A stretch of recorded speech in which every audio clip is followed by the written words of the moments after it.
بيبدأ الانمي بتاعنا مع هيونج وهو بيتعرض للتنمر من زمايله في المدرسة. بيفضلوا يستهزئوا بيه وبيخلوه يقلد حركات الكلاب. ساعتها بقى واحد من المتنمرين بيتعصب عليه اكتر وبيضربه وبيقول له حتى تقليد الحيوانات ما انتش نافع فيها، انت حتة خنزير مفيش منك اي فايدة. وبيضربه كمان بعدها. بعدين الواد بيروح بيته وبيقعد زعلان من اللي حصل له. بيقعد شوية كده وبعدها بيقوم يعمل لنفسه حاجة علشان ياكلها. واثناء ما كان بيطبخ امه بتيجي من بره بتقول له ارتاح انت وانا هعمل لك الاكل واجيبه لك لحد عندك. بتخلص الاكل وبتديهوله ولكنه كل ما بيبص في اي حاجه بيزعل. بيفتكر شكله هو كل يوم بينضرب ولكن مفيش في ايده اي حاجه يعملها. بيقول لامه انا عاوز اتنقل من المدرسه ديت وما بيرضاش يقول لها على السبب الحقيقي اللي عايز يتنقل علشانه. بيقول لها السبب ان كل الطلبه اللي في سني شاطرين وانا مش عارف اجاريهم. الام بترفض طلبه وبتقول له ان دي حاجه صعبه جدا، انت عارف حالتنا الماديه كويس وانت لو اتنقلت من هنا مصاريف البيت هتزيد ومش هعرف اتحمل مصاريف دراستك. هيونج ساعتها بيتعصب جدا وبيفضل يزعق وبيخبط في كل حاجه قدامه. بعدها بيسيبها ويمشي. تاني يوم بقى بيروح المدرسه. بتخبط في بنت كده وبتكون سرحانه في التليفون بتاعها، بس على الرغم من انها هي اللي غلطانه بتشتمه وبتخليه يعتذر لها. واحد من العيال اللي كانوا بيضربوه بيكون كده معدي بالصدفه. اول ما بيشوف هيونج بيفكره كان بيضايقها. بيتعصب وبيقول له خد الكره ديت واستناني تحت في الملعب. واول ما بينزلوا بيخلوا واحد فيهم يصوره وهما بيعملوا تحدي الكره عليه، واللي هيجيبها في وش هيونج الاول هو الكسبان. اول واحد فيهم بيشوط عليه الكره جامد ولكن هيونج بيتفاداها. بيجي تاني واحد وبيشوط الكره بسرعه جدا لدرجه ان هيونج ما بيقدرش يشوفها وبتيجي في وشه. الخسران فيهم بيتعصب جامد. بيروح لهيونج وبيضربه وبيقول له ما كانش المفروض تفادي الكره بتاعتي وبيديله بوكس بيوقعه. بيوقفه تاني وبيقول له انا لسه ما خلصتش. بيفضل يضرب فيه في كل حته وهيونج ما عادش قادر يتحرك. وام هيونج كانت جت علشان تخلص ورقه للمدرسه في الوقت ده، واول لما بتشوفه في الحاله ديت بتتعصب وبتروح تشتم في الواد اللي بيضربه. ولكن وعلى غير المتوقع هيونج بيدافع عنه وبيقول لها ده صاحبي بيهزر معايا مش اكتر، امشي يلا وما تسببليش احراج اكتر من كده. ده على اساس ان كل الضرب ده مش احراج يعني. الام بعدها بتفهم كل حاجه وان ده السبب الحقيقي اللي مخليه عاوز يتنقل من المدرسه ديت. بعدين بتسيبه بقى وبتمشي. الواد هو كمان بيخلص مدرسته وبيروح. بيلاقي امه قاعده كده مستنياه. بتطلب منه يقعد معاها علشان تتكلم معاه شويه. بتقول له انا كنت جايه لك المدرسه النهارده علشان احول لك منها وانقلك لمدرسه تانية، وبالصدفه شفت اللي حصل لك هناك. انا عارفه انك مالكش ذنب في اي حاجه بتحصل لك وعلشان كده انا هنقلك لمدرسه جديده، وخلي بالك بقى من نفسك علشان هتسكن لوحدك بعد كده. هبعت لك الفلوس كل اول شهر علشان تكمل دراستك وما تقلقش عليا انا هبقى كويسه. هيونج بيسمع الكلام وبيتاثر جدا. بيفضل بعدها يعيط وزعلان على الحاله اللي هو فيها وانه هيخلي امه تتحمل مسؤوليه اكبر من طاقتها. بس بعدين بيسمع كلامها وبيروح للمدينه الجديده. بيقول في نفسه انا لازم اثبت وجودي هنا وما اسمحش لحد يتنمر عليا مهما حصل. مدينه جديده، ناس جديده، حياه جديده بقى وكده. بيوصل عند الاوضه اللي امه مأجرها له وبيكون شكلها مبهدل خالص ولكنه بيقول اي حاجه احسن من اللي كان بيحصل لي. بيحط حاجاته وبيروح يجيب باقي الحاجات اللي امه بعتها له. وفجاه وهو ماشي بيخبط في بنت كده. البنت وعلى غير توقعه بتعتذر له وبتقول له انها ما انتبهتش علشان بتدور على صاحبها. وهيونج وقتها بيفرح لان دي اول مره حد يعامله فيها باحترام. ولكن فجاه وهما بيتكلموا صاحب البنت بيجي وبينده عليها. بيسالها اذا كان الولد ده بيضايقها ولا لا، بس البنت بتقول له انها خبطت فيه بالغلط وهي ماشيه. هيونج بقى هو كمان في الوقت ده استغل ان صاحبها ما زعقلوش وقعد يبص له كده ويضحك. صاحبها بيتعصب وبيقول له انت بتضحك ليه؟ فهيونج بيقول له علشان خبطت في صاحبتك، على اساس انه كده يعمل لنفسه شخصيه يعني، وبيضحك في وشه تاني. ساعتها الواد بيتعصب جامد. بيمسك هيونج وبيفضل يضرب فيه بكل عصبيه. كل الناس اللي كانت موجوده بتمسك التليفونات وبتبدا تصوره والواد كان قاعد ينضرب ومفيش حول ليه ولا قوه. بعدها بيروح اوضته وبيقعد في ركن كده يفتكر اللي حصل ويعيط. بيفتح التليفون بيلاقي صورته منشوره وجاي عليها تعليقات كتيره سلبيه. كل الناس بتشتم فيه وفي شكله. بيقول في نفسه طب انا عملت ايه لكل ده؟ ذنبي ايه ان اتخلقت بشكل ما يعجبش الناس ولا يحبوني؟ وبيفضل يعيط لحد لما بينام على نفسه. ويا دوب بينام هنا بيلاقي نفسه صاحي بس حاسس ان في حاجه غريبه في جسمه. بيروح الحمام وبيقول هو ايه اللي بيحصل؟ كل حاجه بقت قصيره بالنسبه لي ليه؟ ولكن الصدمه لما بيبص في المرايه بيلاقي حاجه مختلفه. بيلاقي واحد تاني قدامه. بيترعب وبيخرج بره علشان يشوف ايه اللي بيحصل. بيلاقي جسمه الحقيقي نايم وما فيهوش اي حاجه. بيستغرب كده وبيقول اكيد انا بحلم. بيروح على جسمه الحقيقي وبيفضل يصحيه لحد لما بيفوق. وساعتها بيشوف جسم الولد الوسيم نايم جنبه. ساعتها بقى بيفهم كل حاجه وانه لو نام هيصحى في الجسم التاني. ولما بينام بيرجع للجسم الجديد وبيلاقي الله اكبر عليه وعلى جماله، طول وعضلات وجمال يعني كل اللي قلبك بيحبه. تاني يوم بقى هيونج بيلبس لبسه وبيروح المدرسه الجديده. المدرس بيقدمه وبيدخل يعرف عن نفسه. كل الطلبه اول لما بيشوفوه ما بيكونوش مصدقين انسان ده ولا من كوكب تاني. بيعرفهم بنفسه وبيدخل يقعد في مكانه. مكانه. اول لما بيقعد بيبص يمين كده بيلاقي نفس الواد اللي ضربه امبارح، وكمان بيلاقي البنت اللي خبط فيها هي كمان موجوده. بيترعب كده ولكنه بيفتكر انه في جسمه الجديد ومحدش يعرفه. وكمان بيلاقي الواد اللي ضربه بيعرف عن نفسه، بيقول له انا جين، اتشرفت بمعرفتك. ولكن الواد ده كان غيران منه في الحقيقه، وده لان كل البنات اعجبت بيه من اول ما دخل، حتى صاحبته كانت عماله تبص عليه هي كمان، وكان الواد متضايق جدا. بعدها بيخلص يونج المدرسه وبيخرج يتمشى. بيقول الجسم ده خفيف والحركه فيه اسهل، لازم اتعود على المشي هنا الاول علشان احافظ على مكانتي قدام الناس وما اتكسفش. بيفضل يتعلم ازاي يمشي ولكنه كان هيقع، فبيقوم لافف جسمه كده وواقف من تاني في حركه اسطوريه. ناس كانوا قاعدين كده في جنبه وشافوه بيتشقلب في الهواء، وكانوا مبهورين بلياقته العاليه جدا. هيونج بيكون بقى مستغرب ازاي عمل كده، وبيفضل يجري في الشارع فرحان ومبسوط بجسمه الجديد. تاني يوم بقى بيروح هيونج للمدرسه، كان تعبان وما قدرش يستنى لما الحصه تخلص فبينام، وساعتها بيقوم في جسمه الاصلي. بيفضل يحاول ينام تاني ولكن مفيش فايده، وبيكون لازم حد يصحيه والا هيفضل نايم في المدرسه. وفجاه بيصحى هيونج وهو بيزعق في المدرسه. البنت اللي صحته بتقول له انا لقيتك نايم فجيت صحيتك علشان محدش يشوفك وتتعاقب، انا اسفه لو رعبتك. بيقول لها لا لا ولا يهمك، انا اللي اسف علشان صحيت بالطريقه ديت. ولما بيخلص مدرسته بيروح لمحل بقاله علشان يسأل على شغل بقى بعد المدرسه. صاحب المحل اول لما بيشوفه بيكون طاير من الفرحه، وبيقول واحد بالجمال ده جاي يشتغل عندي، ده الزباين هتزيد في المحل وهيجي بنات كتيره تشتري مني. لسه هيتكلم فبيقول له صاحب المحل انت مقبول، ابدا يلا اشتغل من دلوقتي. ولكن هيونج بيقول له انت فهمت الموضوع غلط، انا مش جاي ادور على شغل ليا، انا جاي علشان اشوف الشغل ده لصاحبي. وبيكون صاحبه ده هو جسمه الاصلي. الراجل بيقول له انا موافق بس بشرط انك تبقى تيجي تشتري من عندنا على طول. هيونج بيقول له تمام، وعلى طول بيرجع بجسمه التاني. صاحب المحل اول لما بيشوف شكله وبيكون رافض يشغله، بيقول له انت مش هتنفع في الشغل ده. ولكن هيونج بيبهره وبيقول له انا عارف اسعار كل حاجه، بيقول له اسعار اصعب الحاجات المتشابهه. وساعتها الراجل بينبهر بذكائه وبيوافق يشغله، بس بيديله سعر قليل كده عن اللي كان هيديه لاي حد تاني. بس هيونج برضه بيوافق. بعدها بشويه هيونج كان واقف كده في المتجر عادي بيبيع بضاعه والدنيا تمام معاه،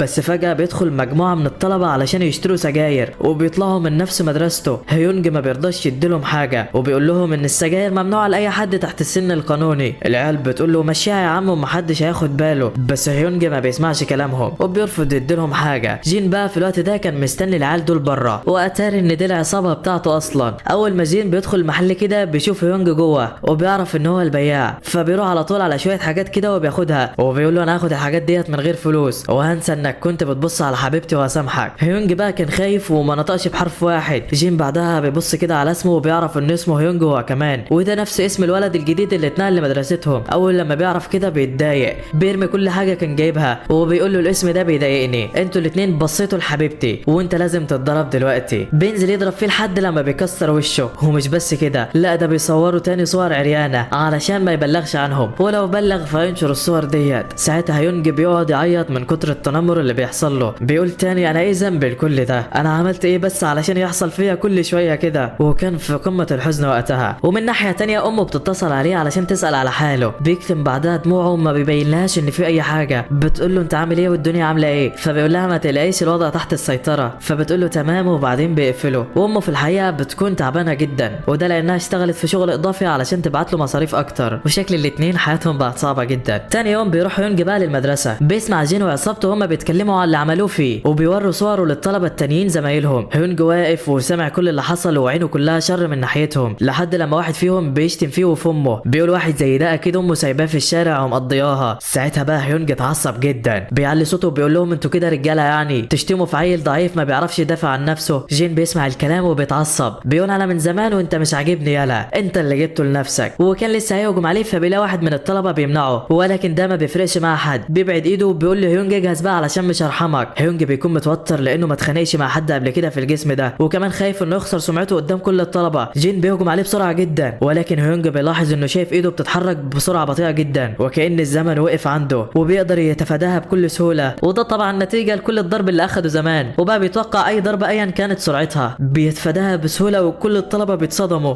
ازاي قدر يفادي اللكمه بالسرعه ديت. جين هو كمان بعدها بيتعصب، بيهجم عليه تاني من كل اتجاه، ولكنه برضه بيتفاداها، هو ما بيرضاش يهجم عليه. ساعتها هيونج بيفتكر امه، بيفتكر ازاي تعبت علشان يوصل لحد هنا، وكمان بيفتكر كل الاهانه اللي اتعرض لها من جين وهو في جسمه التاني وما كانش قادر يدافع عن نفسه. ساعتها بقى بيقرر يضربه، بيصد ضربه جين بايده وبيبص له بصه كده معناها اني مش هرحمك دلوقتي. بيجمع كل قوته وبيديله بوكس واحد بيخليه يقع على الارض ما عادش قادر يتحرك. هيونج بعدها بيقف كده قدام الفصل بعد ما خد حقه، وبيكون بيكون في قمة السعادة، بيقول في نفسه انا اتاخد حقي مرة ومش هسمح بده يحصل تاني، وبعدين بيمشي. بس بسبب اللي حصل كل العصابات اللي في المدرسة عرفوا بهيونج وعرفوا باللي عمله. بيقول له ازاي طالب لسه جاي جديد يوقف ملاكم جامد زي جين ويوقعه كمان بضربة واحدة، احنا لازم نوقف الولد ده ونعرفه حدوده. وبعدها بيروح هيونج وبيقف في المحل اللي هو شغال فيه، بيدخل عليه واحد كده باين انه خايف من حاجة، بياخد علبة من المحل وبيطلع يجري. هيونج اول لما بيشوفه بيلحقه علشان ياخد منه اللي سرقه، ولكنه بيتفاجئ بالواد داخل على مجموعة العيال اللي كانوا بيضربوه، وبيطلع الولد ده هو كمان بيتنمروا عليه وبيخلوه يسرق اي حاجة هم عاوزينها. واول لما العصابة بتشوف هيونج بياخدوه هو كمان وبيضربوا فيهم، ومش بس كده بيخلوا هيونج والواد التاني يضربوا في بعض وبيصوروهم. ولكن فجأة كده واحد بينده عليهم. المتنمرين اول لما بيشوفوه بيترعبوا بيكونوا خايفين منه جدا، بيمسك واحد فيهم كده وبيخنقه، بيفضل يعذب فيه وبيكون متضايق جدا من اللي بيعملوه. بيقول لهم لو مسكت واحد فيكم تاني مش هرحمه، امشوا يلا من وشي دلوقتي علشان ما اعوركوش. وساعتها العيال بتخاف منه وبتهرب. وده بقى باسكو يا صديقي، اقوى طالب في المدرسة، طيب وبيساعد المحتاجين دايما وبيزعل اي حد بيجي على الضعيف واللي مش عارفين يدافعوا عن نفسهم. هيونج بعدها بيشكروا على اللي عمله، ولكن باسكو بيسألهم عن واحد اتنقل للمدرسة جديد ويقصد هيونج، وده علشان وقع جيم من ضربة واحدة. بيقول لهم لو تعرفوه وصلوا له الرسالة ديت، باسكو لو شافك مش هيرحمك. هيونج بعد ما بيسمع الكلام بيكون مش فاهم ايه السبب اللي يخليه يكرهه كده، بس بيقول له تمام يعني. تاني يوم بقى في المدرسة بيكون هيونج قاعد كده لوحده، بيجي له اصحاب جين وبيكونوا عاوزينه يبقى صاحبهم، وده بسبب قوته انهم بقوا بيخافوا منه بعد اللي عمله في جين. واثناء ما كانوا بيتكلموا بيلاقوا باسكو داخل عليهم، بيروح لهيونج وبيكون متضايق منه، وده لانه بيكون مفكره جاي يستولي على الفصل ويبقى هو الكبير اللي فيه يعني. هيونج بقى ما كانش فاهم حاجه وبيكون مبسوط وبيروح له، وده لانه انقذه امبارح. بيجي علشان يسلم عليه كده ولكنه بيمسكه من كتفه وبيعمل فيه حركه بتثبته في مكانه. الكل بيكون خايف على هيونج لا يحصل له حاجه، لان دي حركه باسكو الشهيره ومفيش حد يقدر ينجو منها. ولكن ساعتها بيفاجئهم كلهم، بيجمع كل قوته وبيقدر يفك ايده. الطلبه كلهم بيستغربوا ازاي قدر يفك حركه باسكو اللي محدش عارف يفكها. بيقول له انا كنت مفكرك باسكو اللي بتساعد الناس، بس الظاهر اني كنت غلطان. وكان لسه هيهجم عليه بيلاقي صاحب باسكو بيجي وبيتاسف له وبيقول له انه كان فاكره شخص تاني، وبعدها بياخد الواد وبيمشي. وبيكون عمل كده لان شاف باسكو هو اللي هيتاذى لو حاولوا يضربوا بعض، وانه مسك ايد باسكو بس ودي كانت النتيجه، وبتكون ايده اتجرحت جدا. صحاب جين بقى اول لما شافوا اللي حصل فرحوا جدا، راحوا لهيونج وعزموه على العشاء وقالوا له تعالى اسهر معانا النهارده بالليل. هو بالفعل بيروح معاهم، بيفضلوا يهزروا معاه وفرحانين بوجوده. جين هو كمان بيجي وبينضم ليهم، وشكله رجع عن اللي في دماغه وعرف انه كان ماشي في الطريق الغلط. واثناء ما كانوا قاعدين واحد فيهم بيطلع التليفون بتاعه بيوريهم صوره هيونج في جسمه الحقيقي وهم بيضربوه، وبيفضلوا يضحكوا ويستهزئوا بيه بعدها. ساعتها بقى هيونج بيتعصب منهم، بيقوم يمسك التليفون وبيكسره، بس فجاه بيغمى عليه لان دي كانت اول مره ليه يشرب. وبعدين بيفوق بقى في الجسم التاني، بيكون قلقان جدا وخايف انه ما يقدرش يصحى، فبينام في الجسم ده ولكنه بيصحى تاني وجسمه ما بيتغيرش، فبيقلق اكتر وبيكون خايف ان الجسم التاني يختفي زي ما ظهر. وساعتها بيلبس هدومه وبيجري علشان يروح على مكانه. بيوصل هناك واول لما بيشوفه بيطمن لما بيلاقي كل حاجه زي ما هي وانه ما اختفاش ولا حاجه. وقتها بقى جين بيساله عن السبب اللي خلاه يجي هنا، وهل اذا كان اتجرأ وجاي علشان ياخد حقه ولا ايه. فبيقول لهم لا ده هيونج زميلي في السكن وهو اللي كلمنا علشان اجي اخده من هنا. فبيتصدموا من كلامه ولكنه بيكونوا مفكرينه الخدام بتاعه وبيخلوه ياخده. بعدها بيخرج وبيقف عند آلة كده بتقيس قوة اللكمة. بيبدأ جين يتكلم مع هيونج وبيقول له ما تسيبش حد يتنمر عليك بعد كده، وهو قوي جدا مش زي ما هو فاكر. وبيعلمه شوية حركات كده في الملاكمة وبيعرفه كل الخطوات اللي تخليه يركز قوته في قبضة ايده. وبيضرب جين الآلة وبيجيب اعلى سكور فيها وهو 892. وبعدها بيسيبه هيونج وبيمشي. هيونج بقى كان مبهور من قوة لكمته وبيقول لما اجرب انا كمان. بيعمل نفس الخطوات اللي قال عليها وبيجمع كل قوته وبيضرب، ولكنها مش بتيجي في الآلة اصلا وبتكون جت في الهواء. فبيتحرك هيونج وبيمشي. تاني يوم بقى في المدرسة بيشوف هيونج الواد اللي سرق الحاجات من المحل بتاعه قبل كده، بيروح يتكلم معاه وبيكون اسمه جي. هيونج بيروح معاه وبيتكلم بكل احترام مش زي العيال التانية. بيقعدوا ياكلوا سوا والواد بيكون مستغرب ازاي واحد شكله بيتعامل معايا كده، وبيتوقع انه هيخليه تحت ايده ويستغله زيه. بعدين بقى لما هيونج بيخلص مدرسته وبيروح بيتفاجئ بامه وهي هناك، وكانت جايبه له شويه اكل كده وحاجات علشان تديهوله، ولكنه بيكون لسه نايم. بيدخل عليها وبيقول لها ازيك يا امي، ولكنه بيفتكر ان ده مش جسمه الحقيقي، فبيقول لها اقصد زي امي يعني. بتبدا الام تتكلم معاه بعدها وبتساله هو مين، فبيقول لها ان هيونج زميله في السكن ده وده علشان نقلل المصاريف وكده.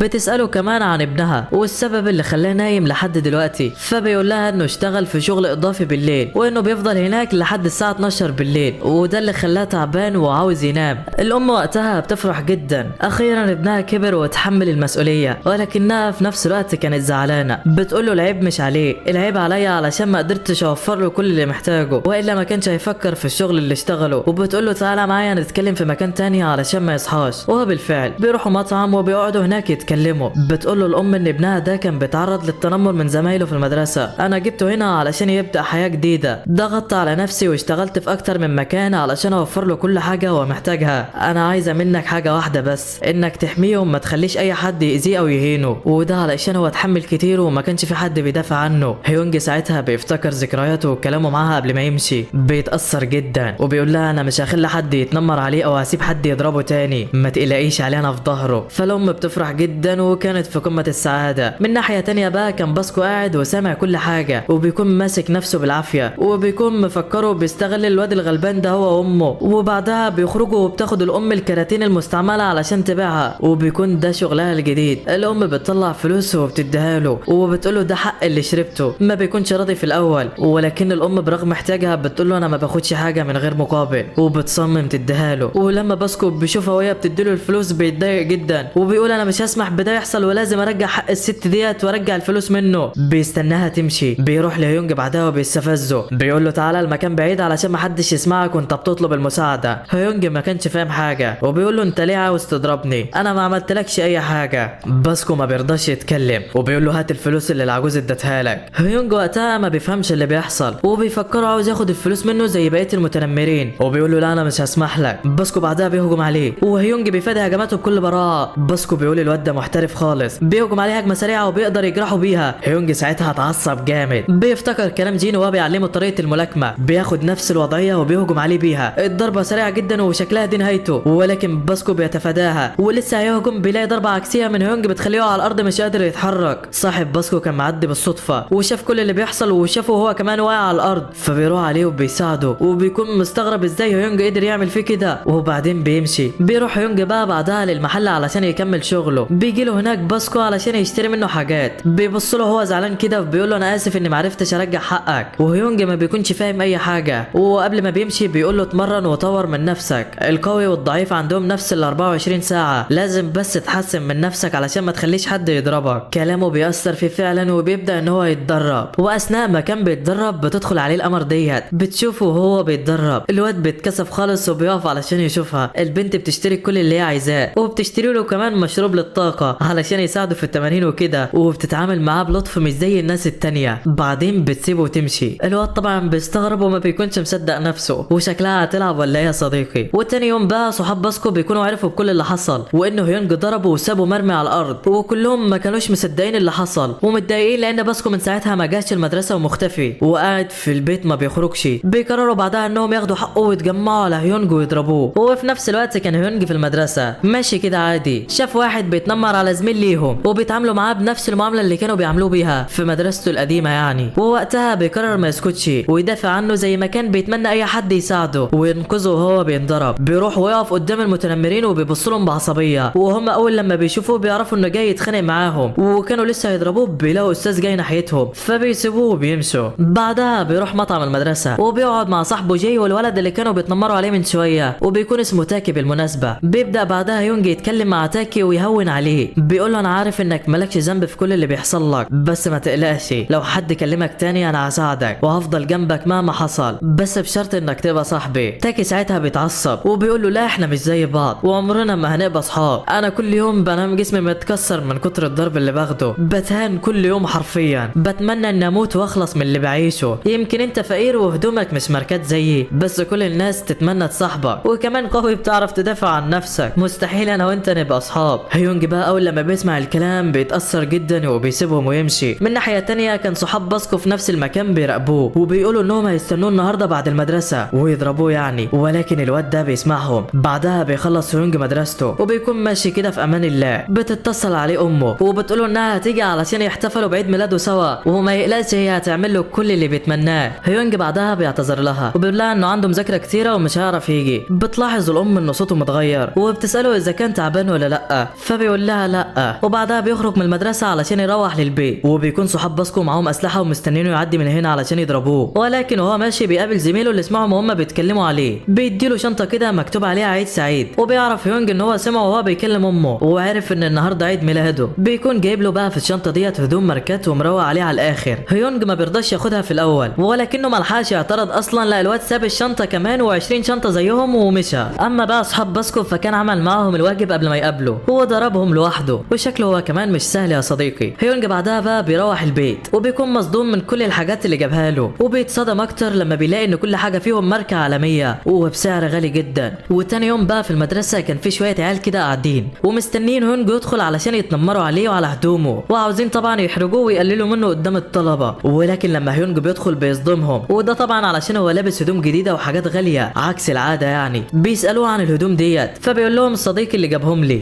ومن جانب تاني كان تاكي راح يقدم لبرنامج الموهوبين، وهناك بيعملوا اختبارات علشان يختاروا احسن مغني ويضموه ليهم. ولكن بيكون الواد اللي على طول بيتنمر عليه ويضربه هناك بيفضل يشتمه شويه لحد لما جه دوره علشان يدخل ويختبروه. بيدخل فعلا وبيغني وبيعجبهم اداؤه جدا. بعدها حكم المسابقه بيخرج، اول ما بيشوف تاكي وان هو الاخير ما بيرضاش حتى يسمعه، بيقول له انهم خلاص اختاروا الفايز وبيسيبوه يمشي. تاكي بيمشي وجواه كميه حزن مش طبيعيه. بيروح المدرسه ولكن المتنمر ما بيسيبوش في حاله، بيروح له قدام الفصل وبيهين فيه قدامهم. بيقول له واحد زيك ما يستاهلش يتحط في مقارنه معايا، انت كنت مفكر انهم هيقبلوك ولا ايه؟ وبيفضل يضربه بعدها. بعدين بيقف قدام اعلان لمهرجان الغناء كده، ودي بقى مسابقه بتتعمل قصاد فرق واللي بيكسب فريق واحد بس. بيكون عاوز يقدم فيها بس ثقته في نفسه بقت معدومه بعد كل اللي حصل فيه. بيروح لمطعم جدته كده وبيلاقيها لسه ما روحتش وفضلت قاعده طول الوقت ده علشان توفر له كل حاجه هو محتاجها. بيتكلم معاها شويه وساعتها بيتفاجئ بالعيال اللي ضربوه هم معديين من هناك، ولكنهم اول لما بيعرفوا انها ست وبيتعاملوا قدامها باحترام. الست بتعرض عليهم اكل وهم على طول بيوافقوا. بيفضلوا ياكلوا لحد لما بيخلصوا كل حاجه عندها. الست بعدها بتقول لهم علشان انتم صحاب تاكي خدوا الاكل ده معاكم البيت، وبتدي لكل واحد فيهم كيس اكل. بس هم اول لما بيمشوا بيرموه قدام المحل بتاعها وكمان بيشتموا فيه وفي سته. تاكي بيسمعهم وبيكون متضايق ولكنه ما كانش قادر يعمل حاجه. ومش بس كده، لا تاكي اول لما بيروح المدرسه بيتصدم لما بيلاقيهم كاتبين شتيمه في مطعم سته وكمان بيغلطوا فيها وفي اكلها. تاكي في الوقت ده بيعدي باصعب فتره في حياته، وكل يوم بيعدي عليه بيكون اوحش من اللي قبله. بيروحوا المطعم المدرسه وبيبدا المتنمرين يعملوه زي الخدام بالظبط وبيذلوه قدام الطلبه كلهم. ولكن المره دي تختلف لان هيونج بيكون هناك. اول لما بيشوفهم بيفتكر نفسه ايام زمان، ايام ما كانت المدرسه بالنسبه له كابوس ونفسه حد يصحيه منه. بيروح لهم وبيتفاجئ بالواد اللي خلص على رجاله باسكو واقف في ظهره. المتنمرين بيقولوا لهم ابعدوا من هنا والا هيحصل حاجه مش هتعجبكم، انتم 2 واحنا 3 ومعروفه مين هيفوز يعني. ولسه ما بيكملوش الكلمه بيلاقوا جيم بيقول لهم احنا كده 3، وفعلا اعداء الامس بقوا اصدقاء اليوم والدنيا اخر شياكه. المتنمرين بيتصدموا ولكن صدمتهم بتكمل لما باسكو بيحضر في المكان. بيقول لهم انتم جيتوا مع الغلبان ده علشان ضعيف لوحده؟ طب بصوا كده انا كمان لوحدي وانتم ال3 عليا، ولو ما مشيتوش دلوقتي هخلص عليكم دلوقتي. العيال وقتها بتترعب وبتسيبهم وبيمشوا زي الفراخ لان اسم باسكو طبعا لوحده كفايه يخلص عليهم. بس هم مش ناويين على خير ومش هيسيبوا تاكي الغلبان يعدي كده من غير علقه. بيستنوه بعد المدرسه وبياخدوه في مكان لوحده وبيفضلوا يضربوا فيه بكل غباء. تاكي ما عادش قادر يتحمل، ماسك في النوتة اللي بيكتب فيها كلمات الاغاني بتاعته. بيقول طالما لسه موجوده فحلمي لسه موجود وده كفايه. ولكن دي كمان ما بتسلمش منهم، بيقطعوها له وبيرموها في وشه وبيسيبوه مرمي على الارض وبيمشوا. ومن ناحيه تانية بقى هيونج كان بيتعاقب لانه كان هيبدا خناقه في المطعم. بيفضل ينظف ولكنه ساعتها بيسرح مع نفسه وبيفضل يغني اغنيه كان كاتبها لما كان في جسمه الحقيقي، وبيكون صوته حلو جدا وكلمات الاغنيه بتكون في حته تانية لوحدها. مفيش اي حد بيكون موجود الا تاكي واللي كان لسه واقع على الارض. اول ما بيسمع الصوت ده بيطلع علشان يشوف مين اللي صوته مزلزل المكان ده. بيطلع وبيلاقيه هيونج، وهيونج اول لما بيشوفه بيسكت وبيكون مكسوف ومحروق خالص، وده لانه عمره ما غنى قدام حد قبل كده وخايف ان صوته يكون وحش ولا حاجه. بس تاكي بيتكلم معاه وبيقول له صوتك ده مش طبيعي، انا اول ما سمعتك وانت بتغني حسيت ان قلبي اتحرك من مكانه، انت بصوتك ده تكسب في اي منافسه، ما تيجي نقدم في المهرجان انا وانت. هيونج بيقول له انا بفكر في ده من زمان بس ما لقيتش اللي واقف جنبي ويشجعني، تعال نعمل فريق. ساعتها تاكي بيتشجع وبيقول له يلا بينا. بيروحوا فعلا على المهرجان وبيقدموا. تاني يوم بقى هيونج بيروح لبيت تاكي علشان يشوفوا الاغاني اللي كان كاتبها وبيبداوا في التدريب. بيكون بيت تاكي وحش جدا ولكن ده ما بيفرقش مع هيونج لانه عارف الحياه دي كويس. بيطفي له النور وبيقول له لازم توفر علشان فاتوره الكهرباء. تاكي بيفرح وبيقول له رغم ان في فرق كبير ما بيننا انا حاسس انك اخويا الكبير وبتعرف انا عاوز ايه كويس، شكرا على اللي انت بتعمله يا هيونج. وبعدها بتعدي الايام ما بينهم، كل يوم بيتدربوا وبيحسنوا ادائهم اكتر واكتر. بيقول تاكي لهيونج ان صوتك حلو قوي بس انت نفسك ضعيف ولازم تتدرب الايام ديت علشان ما عادش غير 3 ايام على المسابقه. ساعتها بقى هيونج بيتدرب طول اليوم، وده لانه بيصحى في الجسم التاني، بيفضل يحسن من ادائه ويتدرب تاني. واثناء ما كان بيتدرب في جسمه الحقيقي بتدخل عليه القمر ديت، بتسمعه وهو بيغني وبتقول له صوتك حلو قوي، وبتحفزه ان هو يكمل، وبتشتري له البن نعناع وبتقول له ده بقى علشان زورك ما يوجعكش. وبعدها بتسيبه وتمشي، وهو طبعا ما كانش قادر يصدق ازاي بنت في جمالها تكلمه. لا ومش بس كده، ده كمان اشترت له البن بالنعناع. الواد بعدها بيقول انا كده اموت وانا مستريح. وتاني يوم بقى بيروح لاصحابه علشان يغني قدامهم ويوري لهم اللي وصل ليه بعد كل التدريب ده. بيغني قدامهم وهم اول لما بيسمعوه ما بيكونوش مصدقين ازاي اتطور كل ده في خلال كام يوم بس، وبيقولوا له خلاص احنا كده جاهزين نكسب المسابقه. عايش على الثقه والله. بالليل بقى بيروح تاكي وجي للمحل اللي شغال فيه هيونج، وبيكون جي جاب تاكي معاه وجومين علشان يعتذر لهيونج علشان الحاجات اللي سرقها من المحل قبل كده. هيونج بيقول لهم انا مش زعلان على حاجه، انا عارف انك سرقت علشان كنت مجبر على كده، وانا مسامحك وما تشيلش نفسك ذنب بعد كده. جي بيشكره وبيقول له انا مش عارف اقول لك ايه والله. بيبدا يحكي له قصته بعدها، بيقول له انا كنت طالب فاشل، الكل بيتنمر عليا زي الخدم بالظبط، لحد لما جه هيونج ووقف جنبي وبقى زي اخويا وما عادش اي حد يقدر يكلمني. تاكي هو كمان بيقول له ان هو ساعده، وقف قدام اخطر الناس في المدرسه بس علشان يساعدني. في الاول كنت مفكره بيستغلني، بس حسيت ان هو شخص كويس بعد كده وحسيت بالامان، ودلوقتي انا عايش مبسوط. وفجاه كده بيلاقوا باسكو واقف قدامهم، بيقول لهم انتم متاكدين ان هو عمل لكم ده من غير مقابل؟ امال ليه خد الفلوس من العجوز في المطعم؟ ساعتها بقى هيونج بيحكي له كل حاجه، بيقول له ان هو خد الفلوس حق المشروب بتاعها مش اكتر. ففي وقتها باسكو بيعرف كل حاجه، وبيعرف ان هيونج شخص طيب مش زي اللي في دماغه. تاني يوم بقى كان هو يوم المهرجان، واللي هيبقى فيه مسابقه الغنى، وبيكون في طلبه كتير مقدمه وفي جمهور بيتفرج، وده اللي بيخلي هيونج متوتر وخايف من المسرح. وفجاه بيشوف البنت اللي كانت شجعته وهو بيغني في المحل قبل كده، بيروح علشان يتكلم معاها، ولكن دي بتكون كرهت الحفله وماشيه. بتقول له كل اللي هنا بيهتموا بالمظاهر مش اكتر، لو جيت ومفكر انك هتقنعني ارجع للحفله بسبب شكلك فانت غلطان. هيونج لسه هيوقفها ويقول لها على كل حاجه، بيلاقي السكيورتي بيمسك ايده وبيقول لهيونج بعدها ابعد علشان ما يحصلكش مشاكل. ولما هيونج ما بيرضاش يمشي الولد بيهجم عليه وبيضربه. ففي وقتها بيقع هيونج في الارض مش قادر يتحرك. لسه هيهجم عليه تاني، بيلاقي باسكو بينده عليه، بيقول له جرب تلمسه تاني وهتشوف اللي هيحصل لك. فالواد بعدها بيسيب هيونج وبيروح يهجم على باسكو. باسكو بيقول له اخلع نضارتك يلا، ما بضربش حد الا وعيني في عينه علشان لما يخسر احس بالكسره اللي جواه. ولكنه ما بيسمعلوش وبيضرب باسكو في وشه، بيجيب دم ولكنه ثابت في مكانه ما اتحركش. الراجل بيتصدم ازاي قدر يستحمل الضربه ديت رغم اني ضاربها بكل قوتي. وساعتها بيخلع نضارته وبيقول له يلا واجهني. هيونج هو كمان بيجمع كل قوته وبيقف علشان يساعده. لسه هيهجم عليه، بيلاقي البنت اللي معاه بتمنعه وبتقول له يلا نمشي من هنا من غير مشاكل. الواد بيقول لها تمام وبيركب عربيته وبيمشي. بعدها بيقعد باسكو مع هيونج وبيتاسف له، وده لانه كان فاهمه غلط وبيتعامل معاه على اساس كده. بس في وقتها بيسمعوا صوت بدء الحفله الموسيقيه، فبيسيبوا هيونج وبيمشي. بيروح هناك وبيقف هو وتاكي، وبيكون اللي كانوا بيتنمروا عليهم هم اللي هيقدموا في الاول. بيعدوا عليهم وبيقولوا لهم اتفرجوا بقى. بيبداوا يغنوا والجمهور بيتفاعل معاهم وبيقدموا عرض لا يعلى عليه. بعدها بيخرجوا بيروحوا لتاكي وبيضربوه، بيقولوا له بعدها ده بس تحيه لدخولك. هيونج بيشوفهم وبيروح جري على تاكي وبيطمن عليه. لسه هيقوم ويضربه، بيلاقيه بيقول له سيبهم يفرحوا شويه علشان يبقى للفوز طعم لما نكسبهم. وبعدها بيطلعوا على المسرح علشان يقدموا العرض بتاعهم. اول لما بيطلعوا الجمهور كله بيهتف باسم هيونج وبيحيوه. بيبدا يغني ولكنه كان متوتر ومش عارف يجمع كلمات الاغنيه من كتر الخوف. بس في وقتها تاكي بيتقدم وبيبدا هو الاول. الجمهور بيتفاعل معاه وصوته كان جبار يا صديقي. هيونج وقتها بيتحمس، بيفتكر ذكرياته، بيدخل على المسرح بيغني والجمهور كله بيحس بكلام اغنيته، وحرفيا الكل بيتصدم. وبتنتهي المسابقه بفوز هيونج وتاكي. طبعا المتنمرين بيقولوا له هو فاز بسبب شكله مش اكتر، ولكن بيجي رئيس المسابقه وبيقول لهم لا، دول فازوا بسبب موهبتهم، وبيلغي العقد اللي كان متفق معاهم فيه. بعدها بيروح لهيونج وتاكي بعد ما خدوا جايزتهم، بيتكلم مع تاكي وبيقول له انا فاكرك، انا غلطت علشان ما رضيتش اسمعك وانت جاي تقدم قبل كده، بس النهارده انا بعترف بموهبتك. بيطلع كارت الشركه بتاعه وبيكون تاكي مفكر خلاص ان هو يديهوله، ولكنه بيكون مطلعه لهيونج. بيقول له ده كارت الشغل بتاعي، لو عاوز تبقى شريكي فخده وهنمضي العقد دلوقتي. هيونج بيقول له طب وتاكي؟ فبيرد عليه باستهزاء وبيقول له ده كان وسيله لظهور موهبتك مش اكتر. ساعتها هيونج بيتعصب بيقول له شكرا، خلي الكارت ينفعك، انا مش موافق. الكل بيتصدم من اللي عمله وان هو رفض فرصه ما تتعوضش، بس دي طبيعه هيونج يعني. بعدها بقى الاغنيه بتاعتهم بتنتشر والناس بتشوفهم في كل انحاء العالم. ولما البنت دي بتسمع الاغنيه بتتصدم، وده لانها سمعت هيونج بيغني الاغنيه في المحل اللي هو شغال فيه. بتقول مش ممكن يعرف الاغنيه ديت الا اذا كان هو نفسه. وبنعرف بعدها ان هي زيه وعايشه بجسمين زيه بالظبط. ومن هنا بيخلص الانمي بتاعنا. استنونا بقى في ملخصات تانية. وحبيت اقول لكم حاجه، اولا كده ده سكريبت اخويا ولسه عامله، فانا عاوزكم تقيموا السكريبت بتاعه بتاعه وتقولوا له على اي حاجه ناقصاه، ولو عجبكم وعاوزين فيديوهات من ديت تاني اكتبوا لي في التعليقات. ويلا يا عم، سلام سلام سلام.